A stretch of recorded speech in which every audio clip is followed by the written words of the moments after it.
Hello guys, Christian Vedder here, and in this video you will learn how to swim. If you have no experience in swimming and have never been in the water before, this video will take you from total beginner to someone who can feel comfortable and safe around and in the water. When starting to learn how to swim, it is best if you are not alone, but you have someone around you who can keep an eye on you, especially when you start getting into the deep end of the pool. It is also easier and more comfortable to learn this in a pool or a calm lake than in the ocean where there is waves. It's also more comfortable if you have a mask or swimming goggles so you can see underwater. That way it will feel less claustrophobic. So let's start. Number 1, floating. You should always remember that as long as you have full lungs, you are naturally floating in the water. So try this. Go to the shallow end of the pool where you can stand. Take a deep breath and curl your body up like a ball, like you see me do in the video right now. When doing this, you will feel that you are floating and staying at the surface of the water. Now I want you to breathe out all the air you have in your lungs, and you will see that your body is sinking to the bottom. So now you know that as long as your lungs are full, you will stay at the surface. If you breathe out, your body will sink. In the beginning, it can feel a bit claustrophobic. You should always know that at any point you can just stand up and you are safe.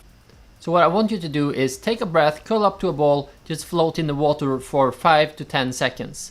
Then you stand up, you take some breaths, breathe a little bit, relax, and then you try to do the same thing again. Just have your face in the water floating. Do this until you feel comfortable having your face in water and just floating around. When you feel comfortable floating in this position, you can try to stretch out your body and float with a stretched out body like I'm doing right now. When you're able to do that, you have mastered the floating part. Step number 2, we will now learn how to kick to move forward in the water.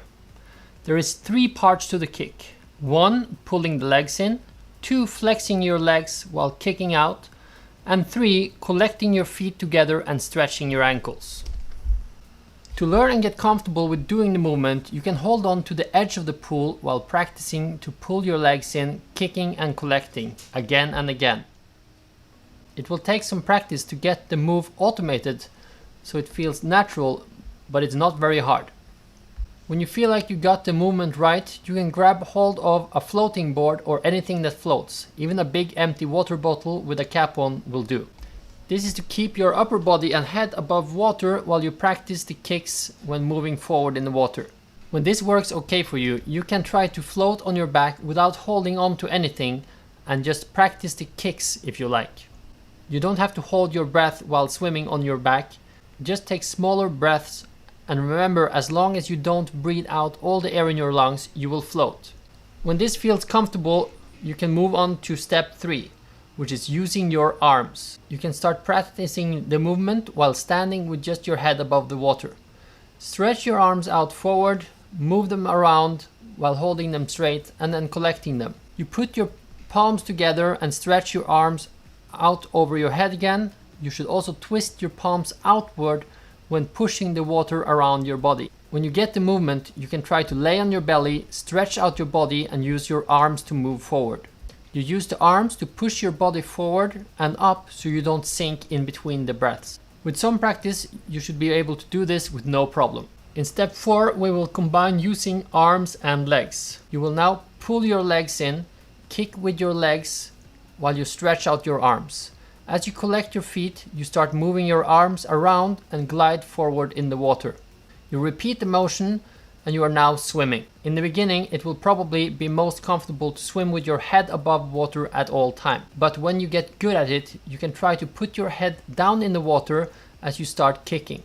And when you pull your arms around, they will push your upper body with your head out of the water. When swimming like this, you breathe in when your head is above water. You then breathe out while your head is underwater. And as your head comes out of the water, you quickly take a deep breath and you repeat the motion, breathing out while you have your head underwater. This is so that your body is more stretched out and you will be able to swim faster than if you keep your head above water all time. And that is all there is to get you started with swimming the breaststroke. Before we move on to the deep end of the pool where you can't stand or touch the bottom, You should feel comfortable swimming around without touching the bottom for a while. It can also be smart to learn how to tread water and how to float on your back, so you won't panic if you get tired.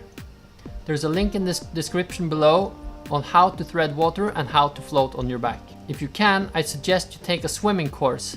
That way you will learn how to swim from a swimming coach who will help you with your technique, and you will be a better swimmer who are able to enjoy the water more.